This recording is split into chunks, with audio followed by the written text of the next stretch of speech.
네, 이재명 대통령 오늘로 취임 300일을 맞이했습니다. 이재명 대통령의 레드팀을 자임하는 분으로도 알려져 있기도 하죠.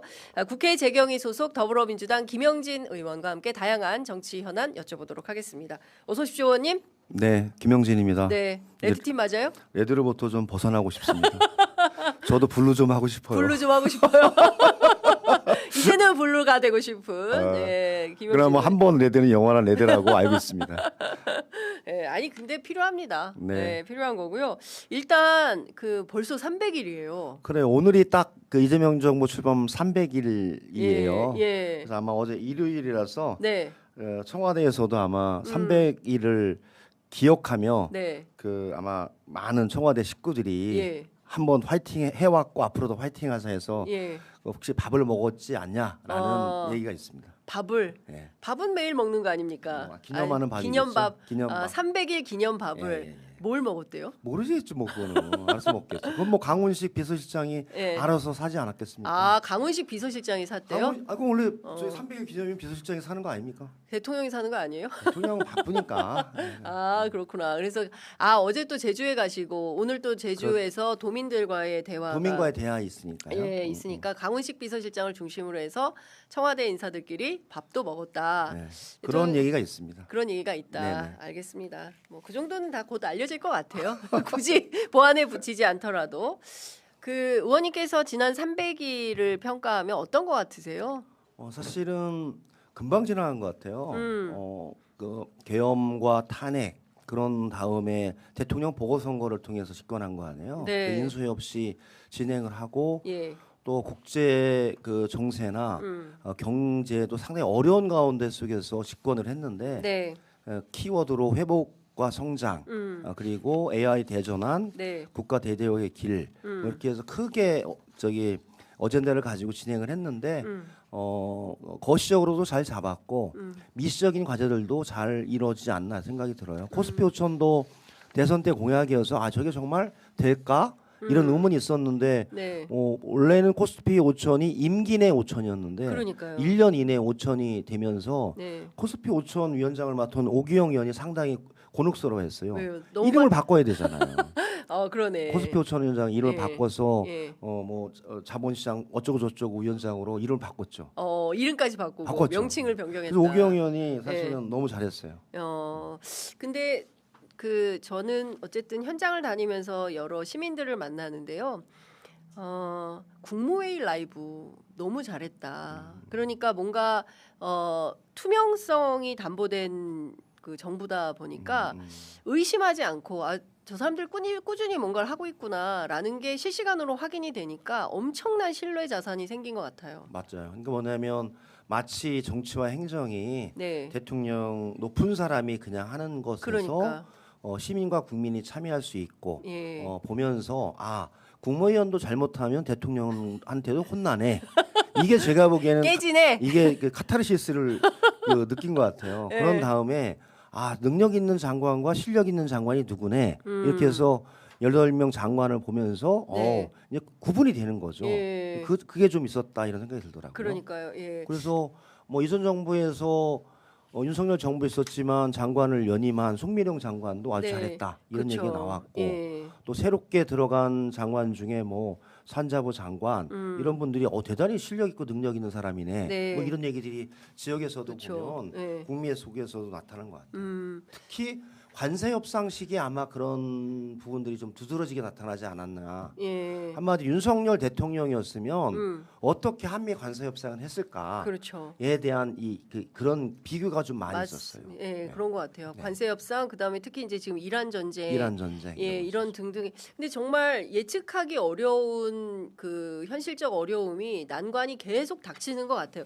이 이란 전쟁은 전혀 없던 그렇죠. 일이잖아요. 예상이 없던 없던 일이죠. 일이 갑자기 이제 들이닥친 거고 그것 때문에 지금 경제적 어려움이 엄청 커지고 있는 것이고 지금 그 공공기관에 집중되어 있던 오부제를 이제는 조만간 민간으로 확대를 하게 될 거라고 하고 뭐 나프타 문제 등등 해서 굉장히 어려움이 많은데 추경은 바로 되는 겁니까, 의원님? 국회에서?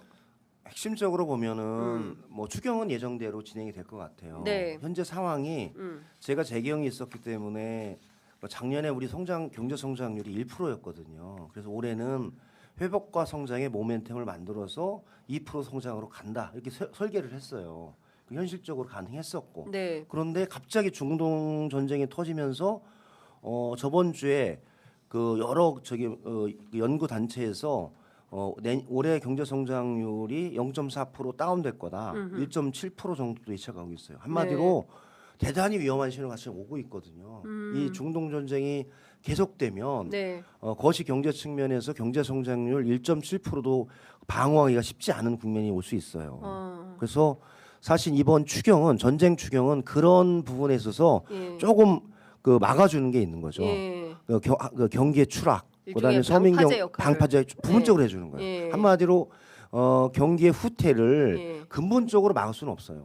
전쟁이 끝나지 않는 한. 네. 끝나더라도 회복하기에는 시간이 걸리는데 예. 그래서 쉽진 않은데 그래도 전쟁 추경을 통해서 방파제 좀 막고 예. 여러 가지 에너지 관련한 바우처, 예. 그다음에 중소기업이나 농어촌, 그다음에 되게 어렵거든요. 네, 네, 수출 기업에 대한 지원도 하고 예. 그런 다음에 소비가 꽁꽁 얼었어요. 실제로 전쟁이 나니까 소비 심리가 죽었어요.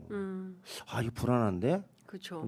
우리 좀 아껴야 되는 거 예. 아니야? 예. 이렇게 하면서 좀 소비가 위축이 됐어요. 그렇죠. 그걸 좀 살려주는 거죠. 예.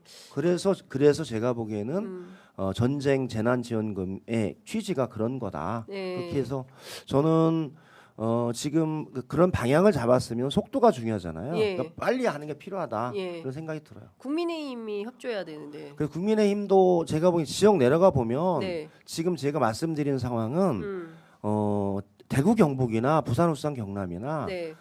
광주 전남북이나 수도권이랑 똑같아요. 그래서 저는 그 쟁점으로 그거를 정치 쟁점화해서 추경을 늦추자 하는 거는 국민들이 썩 좋아하지 않을 것 같아요. 그 지금 300일인데 많은 분들이 사실은 이재명 대통령에 대해서 잘 모르거나 악마화돼 있거나 뭐 이런 측면이 굉장히 많이 있었잖아요. 미디어를 통해서 특히. 근데 지금 보면 완전히 평가가 바뀌었잖아요. 그렇죠. 심지어 여론조사를 종합해 보면 69% 지난주 MBS 조사에서 그렇죠. 그리고 갤럽도 마찬가지 수준으로 67% 찍었던 것 같고요. 굉장히 많이 바뀌었어요. 근데 그 의원님께서는 이재명 대통령하고 굉장히 오래된 네. 선후배 사이 아닙니까? 네네. 네. 이렇게 바뀔 줄 알고 있었어요? 뭐 그 제가 알았으면 신이게요. 실제로는 네. 사실은 2017년도 그렇고 예. 2022년 특히 2022년에 예. 좀 이재명 후보에 대한 악마화 이게 너무 심했어요. 예. 한마디로 검찰의 수사 대장동 뭐 위례 신도시 예. 성남 MBC 관련한 정말 얼토당토 않은 예. 정치 수사에 의해서 예. 이재명 당시 후보에 대한 예. 이 덧칠이 너무 많이 됐었어요. 특히 이재명 대통령도 근래 와서 얘기했지만 네. 성남 국제 조폭과 연루됐다 이렇게 말도 안 되는 얘기를 국민의힘 장영하 그 위원장이 얘기하면서 네. 막 나오고 돈다발 나오고 조폭이 막 맞아요. 그 사진 막 돈다발 나오고 하는 것을 네. 기자회견도 하고 했잖아요. 그랬죠. 그런 악마가 너무 심했다고 생각을 해요. 그래서 하나하나 밝혀졌는데 네. 그래서 당시에 저는 그래서 이재명 후보는 저평가 우량주였다. 근데 지금은 이제 적정평가 우량주가 됐다 이런 생각이 돼요. 적정평가 우량주가 예, 됐다. 예. 예. PBR이 좋은 거죠. 요새 가치가 이제 정상화되는 거죠. 이재명 대통령하고도 요새 소통하십니까? 뭐 각자 일 열심히 해요. 아니 텔레그램 안 하세요? 저 텔레그램 안 형님 하죠. 잘하고 계십니다. 뭐 이런 얘기 안 보내세요? 각자 일을 열심히 하는 게 저기 뭐냐면 이재명 정부의 성공에 제일 도움이 되는 것 같아요. 이 자리를 통해서 한 말씀 하세요. 대통령한테. 좀 쉬면서 하세요. 너무 고단하신 것 같아요. 좀 쉬면서 하세요. 제가 북한산도 좀 가고 북한산? 한강도 좀 걷고 예. 약간 쉼이 필요한 것 같아요. 근데 지금 전쟁 난리통에 뭘 쉬시겠어요? 아니 그래도 어떻게 해요? 그래도 뭐 좀 쉬어야지. 북한산도 가고 또 뒷산이니까. 한강변도 좀 걸고. 한강 걷고. 예. 그 기왕이면 김영진과 함께 걷자. 아닙니다. 아니요. 거기 가자. 좋은 분들 많고 괜히 레드팀 만나서 그럴 필요 없어요. 괜히 레드팀 만나서 스트레스 받을 이유는 없다. 블루팀들하고 걸으면 돼요. 알겠습니다. 그 아까 말씀 주신 그 조폭과 관련해서 그 SNL이라는 혹시 그 코미디 프로그램 아십니까? 알죠. 예, 한동훈 전 대표가 여기 출연해가지고 그 알보도는 상당 부분 팩트다라는 주장을 했습니다. 그리고 대통령이 이렇게 방송국을 조지면 어떡하냐라는 그 비판을 했는데요. 그 두 가지 여쭤볼게요. 한동훈 전 대표 왜 이렇게 얘기한다고 보시나요? 한동훈 대표가 일단? 제가 보기에는 좀 관심 받고 싶어서 그래요. 관종? 예, 관심 받고 싶어서. 관심 받고 뭐 싶어서. 관종이라고 좀 하면 전직 대표라서 그러는데 관심 네. 받고 싶은 것 같아요. 그리고 본인이 특수부 검사 할 때 사실은 그 서초동 편집국장이었잖아요. 맞아요. 한마디로 예, 기자들이 기자들하고 만나서 예. 정보 소스를 주고 그러면서 그 기자들과 같이 했던 이 채널을 꾸준하게 유지해 왔고 이슈를 던지면서 그것이 언론화되고 하면서 오는 그럼 좀 희열이 있지 않았었나. 네. 그런데 지금 뭐 제명 당하고 이렇게 하면서 예. 좀 관심 받고 싶은 것 같아요. 그리고 그것이 알고 싶다의 조폭 연루소는 그 사실이 아닌 거로 명확히 나왔고 그러니까요. 객관적 사실 나왔잖아요. 제가 그 회사를 잘 알아요. 토마 트레이드 그 김철민 그 나왔던 사람이에요. 박철민? 김철민? 있을 거예요. 예. 그 조폭은 조폭이었죠. 박철민인데. 박철민 예. 그 사람이 나와서 예. 현금을 들고 있고 예. 마치 연루됐다. 그렇죠. 이렇게 얘기한 거예요. 김용판 당시 의원 김용판 의원도 그 국회에 나와서 기자회견하고 예, 그랬잖아요. 그렇죠. 그래서 그게 다 사실이 아닌 걸로. 다 사실이 아닌 거로 나왔기 때문에 저는 한동훈 대표가 방송에서 나가까지 굳이 그럴 필요가 있을까? 본인도 법조인 아닙니까? 근데 상당 부분 팩트로 드러났다라고 법조인 출신이 이렇게 얘기를 하면 그 지지하시는 분들은 그래 맞아 이재명 대통령은 조폭 연루설이 맞아 그렇죠. 이렇게 생각할 수 있게 되잖아요. 그렇죠. 그게 이제 사실은 노림수다? 보이지 않는 예. 악마화입니다. 보이지 않는 사실이건 사실이지 않건 예. 이재명 대통령과 이재명 대통령에 대한 지속적이고 반복적인 악마화의 하나의 그 내용이에요. 실제는 아닌데 네. 그런 거죠. 대장동도 그런 거예요. 제 느낌에는. 그러니까요. 이제 관련해서 좀 여쭤봐야 되는 것이 어제 굉장히 깜짝 놀랄 만한 박상용 검사의 육성 녹음 파일이 공개가 됐어요. 서민석 그 이화영 변호사. 전 그 부지사의 변호인과의 이제 대화라는 건데요. 뭐 박상용 검사는 펄쩍펄쩍 뛰고 있습니다. 뭐 일부만 그 편집했다. 짜깁기 된 녹음 파일이다 이렇게 주장을 하고 있고 본인은 그냥 일반론의 선체였다라고 주장을 합니다. 녹음 파일 들으셨어요? 저는 기사로만 봤어요. 기사로만 봤는데 네. 실제로는 윤석열 정부 시기에 검찰들이 실제 검사가 아니라 일제 순사처럼 저는 수사하지 않았나 이런 생각이 들어요. 일제 시대 순사처럼. 네. 왜냐하면 독립운동하던 사람들을 잡아서 그냥 저게 뭐 할 때까지 고문을 한다든지 그렇게 예. 하면서 수많은 사람들이 고통과 탄압을 받았잖아요. 그렇죠. 그런 것처럼 객관적인 사실을 확인하는 게 아니라 예. 본인들이 답정너 한마디로 답을 정해놓고 네. 그 답이 나올 때까지 사실은 수사하고 조사하고 예. 왜곡했던 과정이 예. 윤석열 검찰 정부의 예. 보이는 게 아니었냐. 그게 대표적인 예가 이번에 네. 그 대북 송금 사건 관련한 박상용 검사와 이화영 전 부지사 간의 그 진술 조작 사건이다 이렇게 보고 있어요. 그렇군요. 한마디로 이제 박상용 검사는 그게 변호인 측에서 그 협상 거래를 하기 위해서 얘기했다고 하는 건데 예. 설령 변호인 측에서 그런 얘기를 한다고 하더라도 법을 엄정하게 집행해야 할 검사는 그렇죠. 그로부터는 분리해서 해야죠. 예. 그게 마치 자기가 발언을 해놓고 아니라고 주장하는 거는 네. 더 나쁜 일이라고 봐요. 그래서 그게 보면은 윤석열 검찰 정부의 특수부 검사들이 네. 어떻게 수사를 해와서 사건을 진실 왜곡하고 사람들을 어렵게 했는가. 네. 거기에 1번이 제가 보기엔 이재명 후보였고 예. 지금 얘기되고 있는 뭐 이화영 지사, 김용 부원장, 뭐 정진상 두루두루 네. 다 그런 사람이 그런 그 범주 안에 들어간 상황인 것 같아요. 그러니까요. 네. 그러니까 이 사람들의 명예회복이나 뭐 이런 것들을 위해서라도 공소 취소 검찰이 저는 잘못한 부분이 있으면 취소하는 게 전 맞다라고 봐요. 검찰이 예. 왜냐하면 예. 근데 죽어도 안 해주잖아요 이런 거. 그렇죠. 자기들의 잘못을 인정해야 되니까. 죄가 있는 곳에 수사와 처벌이 있지만 예. 죄가 아닌 것이 판단이 됐다면 예. 저 결자 해제 입장 하에서 예. 판단하고 결정할 필요가 있지 않나 이런 생각이 들어요. 결자 해지 차원에서 검찰 스스로 이 스스로 사건에 대한 공소 결정을 해야 취소 될것 같아요. 결정을 네. 해야 된다. 네, 네.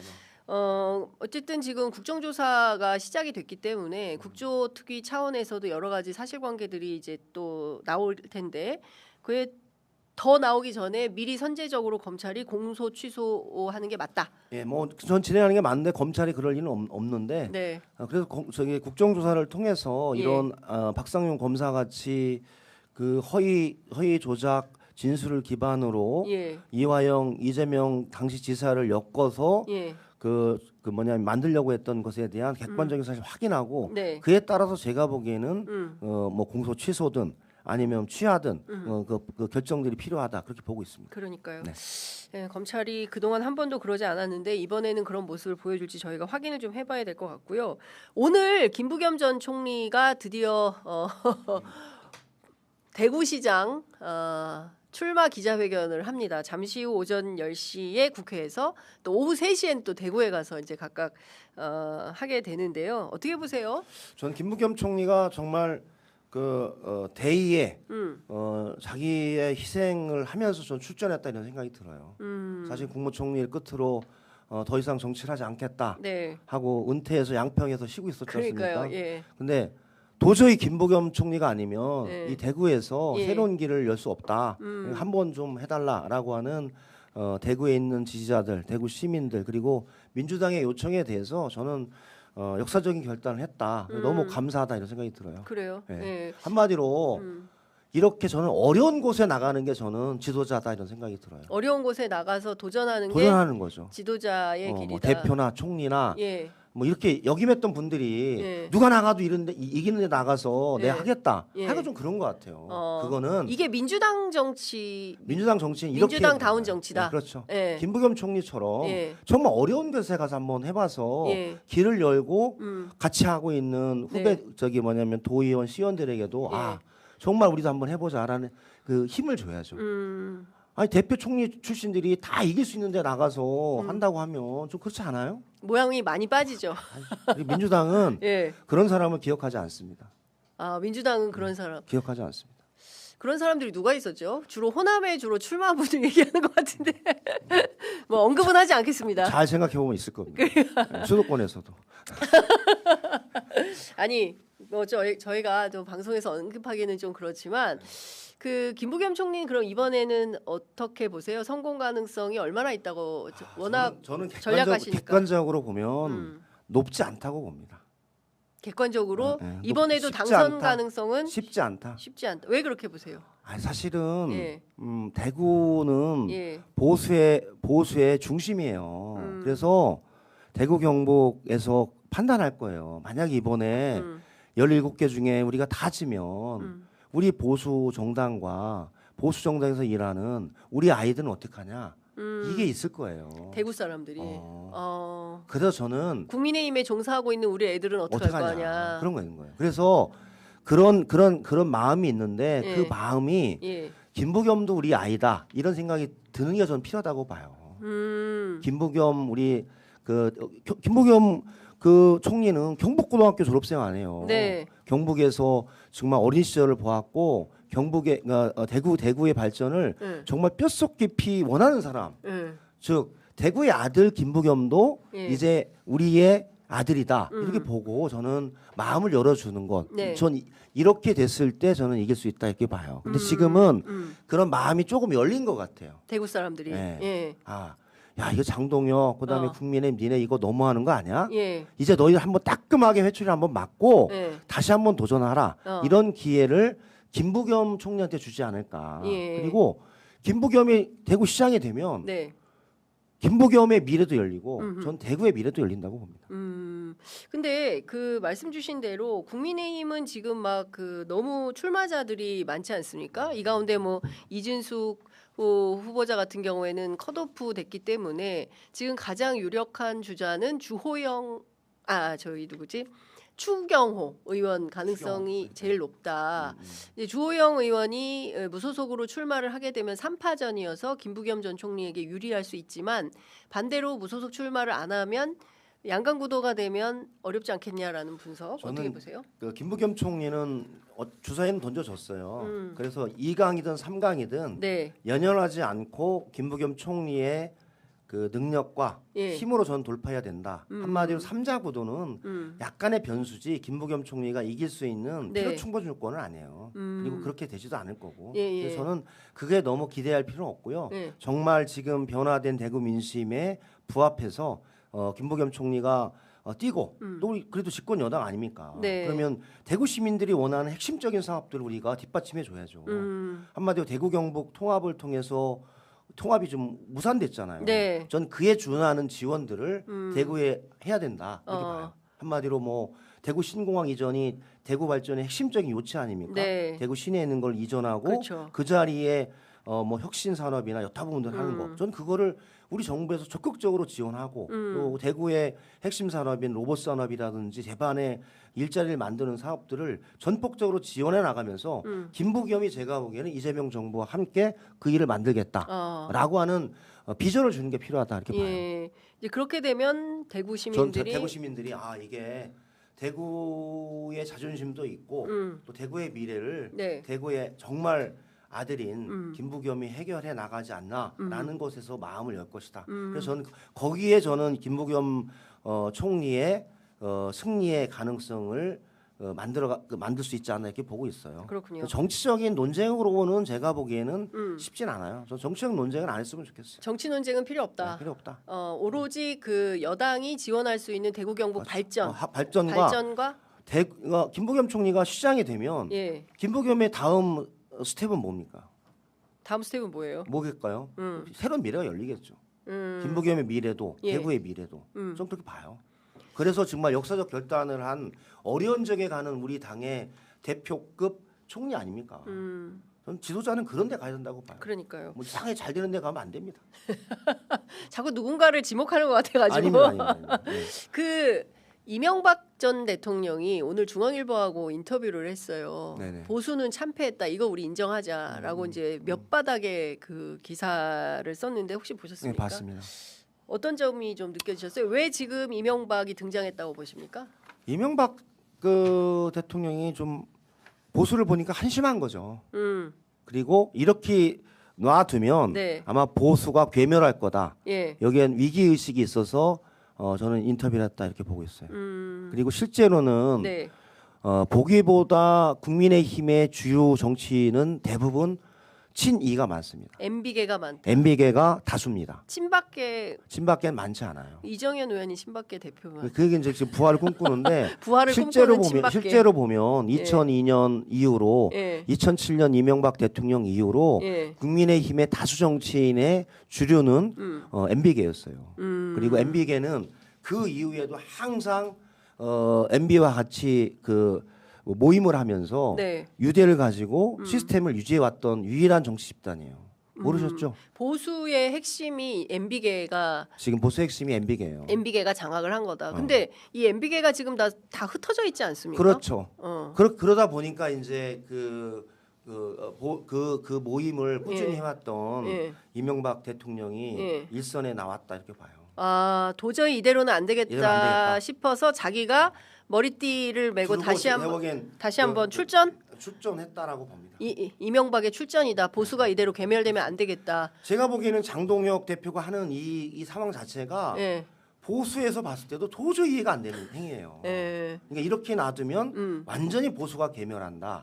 한마디로 그 종자라든지 씨앗까지 사라질 수 있다. 보수의 종자와 씨앗이 사라질 사라진다. 것. 거기에부터 오는 위기 의식이 아마 예. MB가 출전해서 그러면 MB가 하지 않았나? 지금부터 지방선거 때까지 할 수 있는 일이라는 건 뭐가 있을까요? 아니 제가 보기엔 이제 건강한 보수들이 중심을 잡고 네. 보수 대통합의 첫 출발을 놓지 않을까요? 한번 해보자. 그러면 이를테면 유승민 뭐 이런 사람들이 모아서 한번 해보자 할 수 있는 거죠. 그러면은 뭐 한마디로 지금 보면 예. 실제 수도권의 국민의힘 카드가 나쁜 카드는 아니에요. 그렇지 않아요? 서울의 오세훈, 예. 인천의 유정보, 경기의 유승민 네. 이 카드가 나빠요?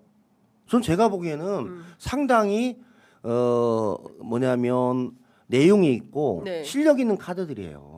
그리고 검증이 됐고. 보수의 입장에서 볼 보수 때. 입장이요. 아니 예. 저희 입장에서도 그래요. 민주당 입장에서 볼 때. 민주당 입장에서 제가 보기엔 오세훈, 유정복, 유승민 카드는 예. 상당히 괜찮은 카드예요.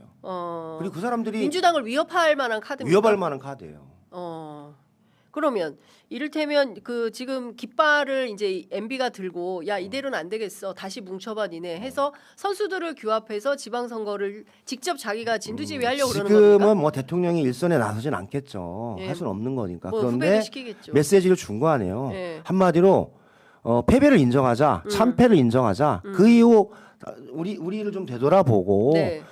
과거 해왔던 예. 그 보수의 그 가치를 가지고 나가보자. 예. 뭐 실용, 경제, 뭐 에너지, 뭐 이런 부분들 해왔던 것에 대한 이거 다 이재명 대통령이 하고 있는 하고 거지. 있죠. 그러니까 네. 이제 MB가 할 일 별로 없어요. 그래서 사실은 그러니까 오늘 뭐 저도 인터뷰 NBA 이슈를 다 이재명 대통령이 하고 있어요. 예. 어. 이미 보수 의제를 이재명 대통령이 다 선점해서 그렇죠. 이미 다 하고 있는데 사실 MB가 늘 얘기했던 게 실용주의였었던 거잖아요. 그렇죠. 그런데 맞습니다. 그거를 다 그러니까 의제도 선점당했고 사실 보수가 깃발을 들어봤자 할 수 있는 게 별로 없지 않습니까? 그래도 저는 이제 그 보수에 있는 아까 말씀드렸듯이 오세훈, 유정복, 유승민으로 이끌어지는 이 수도권 트로이카를 중심으로 재설계를 하고 수도권 그런 다음에 트로이카, 예. 한번 해보자 이런 게 있지 않을까요? 그래서 민주당이 예. 서울, 경기, 인천의 후보를 예. 막 하는 게 아니라 정말 최적화되고 예. 그런 국민의힘 수도권 트로이카에 맞서서 예. 이길 수 있는 각 곳에서 이길 수 있는 후보들이 필요한 겁니다. 지금 민주당 경선을 다 잘 하고 있잖아요. 있잖아요. 인천은 결정이 됐고. 예. 그래서 서울, 경기에서 그런 후보들이 나와야 된다 보는 거죠. 지금 경선 과정에서 뭐 좀 문제가 있다거나 뭐 그런 걸 그렇진 발견하십니까? 않아요. 그러진 않는데요. 예. 그래서 저는 서울 경기에서 예. 말씀드렸던 사람들이 누가 나가서 이긴다 이게 아니라는 거죠. 그러니까 후보 검증을 잘해야 된다. 후보 검증을 잘하고 예. 정말 그 괜찮은 지방자치를 제대로 하고 어. 이재명 대통령과 호흡을 맞춰서 예. 할 수 있는 예. 끈기 있게 할 수 있는 예. 그리고 자기 정치 안 하고 자기 정치 안 하고 그게 중요한 거예요. 제일 중요해요. 왜냐하면 지방자치 26년부터 2030년까지 4년간이 예. 이재명 정부 4년과 딱 겹쳐요. 맞습니다. 그런데 그 4년을 예. 나 다음에 뭐 더 큰 정치 나 대선 대통령이나 뭐 할 출마할 거야 할 거 하고 서로 엇박자 내고 싸우고 막 그 하면 되겠어요?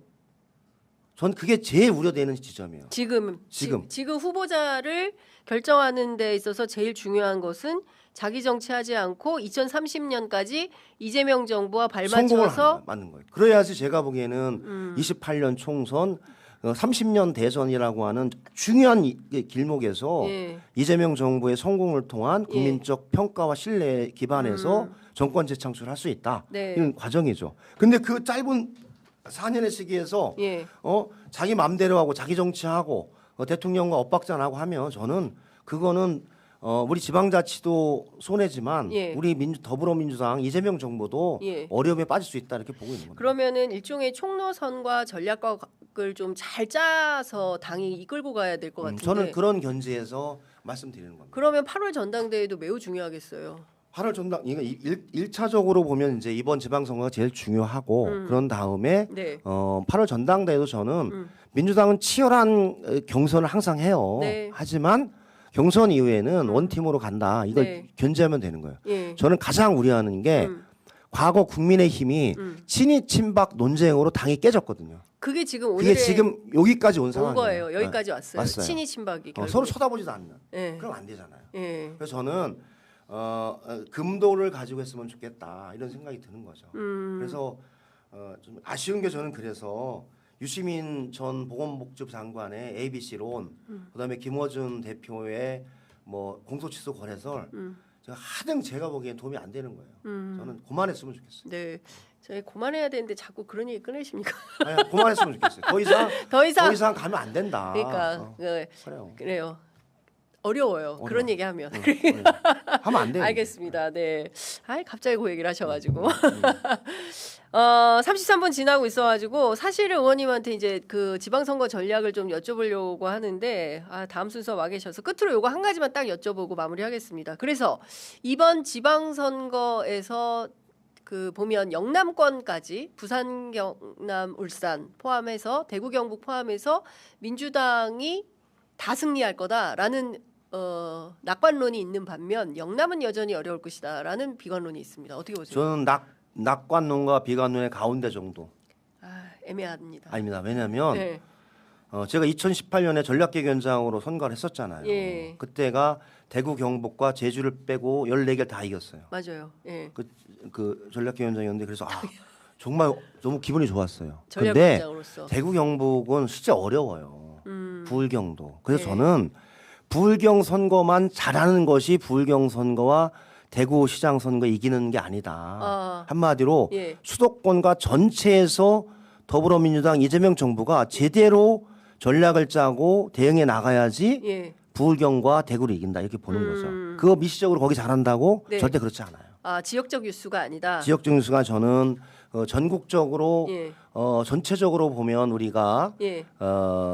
집권 여당으로서의 역할과 비전 내용을 가지고 예. 내부를 잘 정돈하고 그다음에 오만하지 않고 네. 한마디로 17개 싹쓸이 이게 사실 현실적이지 않은 얘기 하잖아요. 그럼 안 맞아요. 싹쓸이 안 맞다. 안 맞다. 예. 최선을 다하고 겸손해야 돼요. 오만해지면 안 돼요. 겸손해야 된다. 예, 예. 예. 근데 지금은 막 누가 나가도 다 이긴다 이렇게 얘기하면 말이 안 되는 거죠. 그건 안 된다. 전 절대 그래서 저는 그 방향으로 이재명 정부가 지향하고 있는 회복과 성장, 그다음에 5극 3특의 지역 균형 성장의 한 축, 부울경과 대구 경북에 대한 우리들의 정말 진심 어린 자세, 공약, 그리고 전체로 보면은 우리가 운동장을 넓게 쓰잖아요. 네. 이재명 정부가 인재를 쓰더라도 진보 진영, 우리 지역만 쓰는 게 아니라 중도 보수 진영의 사람들도 적극적으로 껴안고 같이 간다. 네. 그래서 과거에 맛보지 못했던 지금 그 반찬이에요. 네. 이렇게 그쵸. 바꾼다 이렇게 하는 거죠. 맞습니다. 그런 그 메뉴를 좀 그 과거와는 다른 그런 방향으로 가는 게 우리 이번 지방선거 우리 이길 수 있는 게 아닌가. 그래서 승리를 목적으로 움직이는 건 저는 올바르지 않다고 봐요. 정말 내용으로 우리가 잘한다. 그게 내용. 종착점이 제가 보기엔 이길 수 있는 거지. 예. 지금 뭐 해보지도 않고 뭐 싹쓸이 이런 거는 전혀 도움이 안 된다. 겸손하고 예. 오만하면 안 된다. 예. 내용으로 승부해야 된다. 그게 민주당다운 정치다. 그렇습니다. 알겠습니다. 오늘 말씀 여기까지 듣겠습니다. 고맙습니다. 네, 고맙습니다.